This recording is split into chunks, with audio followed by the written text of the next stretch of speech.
Hey hello everyone, I am back with a new mini blog.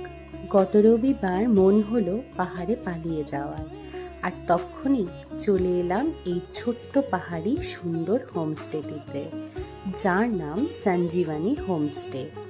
এটি কালিম্পং ডিস্ট্রিক্টের একটি ছোট্ট গ্রাম লুংসেলে রয়েছে। চারিদিকে সবুজ পাহাড়, ঠান্ডা হাওয়া আর শান্ত পরিবেশের মাঝখানে এই হোমস্টেটি। আর এই হোমস্টের ambience totally eco friendly product, যেমন ধরো বাঁশ এবং বেত, কাঠ এগুলো দিয়েই কিন্তু তৈরি করা হয়েছে। দোলনায় বসে দোল খেতে খেতে গরম চা আর পাহাড়ি দৃশ্য, পারফেক্ট কম্বিনেশন। আর এখানকার ঘরোয়া খাবারের স্বাদ তো এক কথায় অসাধারণ।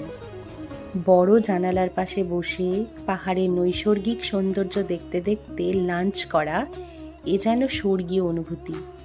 এখানকার ঘরগুলোও কিন্তু খুবই সুন্দর এবং আরামদায়ক। প্রতিটি রুমই কিন্তু ভীষণ ওয়েল লিট। আর সবচেয়ে বড় ব্যাপার কি জানো, প্রতিটি রুমের মধ্যেই কিন্তু মোস্ট ইম্পর্টেন্ট একটা করে মিরর আছে, আর এরম বড় জানলা আছে, যেটা দিয়ে তোমরা পাহাড়ের খুব সুন্দর ভিউ দেখতে পাবে। প্রতিটি রুমের সাথে কিন্তু অ্যাটাচ টয়লেট রয়েছে আর গিজার ফেসিলিটিসও রয়েছে।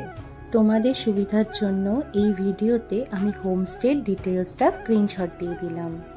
পাহাড়, শান্তি আর সুন্দর মুহূর্ত, এই ট্রিপটা সত্যি মেমোরেবল হয়ে রইল। আবার আসবো পাহাড়ের টানে।